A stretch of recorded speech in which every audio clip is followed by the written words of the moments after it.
How to use Snap's layout on Windows 11. Hey guys, welcome back to the channel. In today's video, I'm going to show you a quick and easy way to use the Snaps layout on Windows 11. So let's just get started. First thing you need to know is what the Snap layout is. It's basically a multitasking screen where you can split your screen. So if I move it up on my screen, I can have it be on the either side of my screen. So let's say if I want it on the left hand side, you just do that. And on the right hand side, I have my OBS that is recording, or if you want another app, you can do that as well.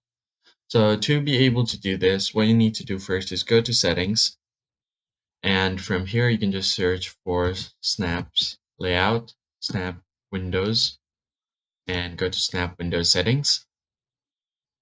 From there, you need to make sure the Snap Windows is turned on.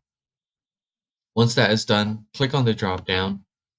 And from there, what you need to do is make sure you check all of these boxes. So the first one is when you snap a window, it suggests what you can snap next to it. For example, it was obvious because it was the open one.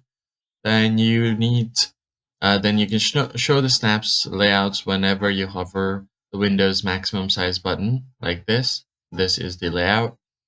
And then from there, you can have show snaps layout when you drag window to the top of your screen. So for example, for this, if I would move it on top, you can find the snaps layout here.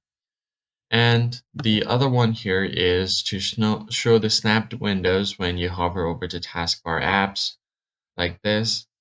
And then when you drag a window, you can let it snap let it snap without dragging it all the way to the edge of the screen. So just like this, you can just snap it anywhere in the place. So that's basically it, guys. Additionally, you can also choose whether to show apps from the snapping or press Alt Tab. This is completely up to you, and you're good to go. That's it for this video, guys. I hope this was helpful. Hit the like button below and subscribe. I'll see you guys in the next one.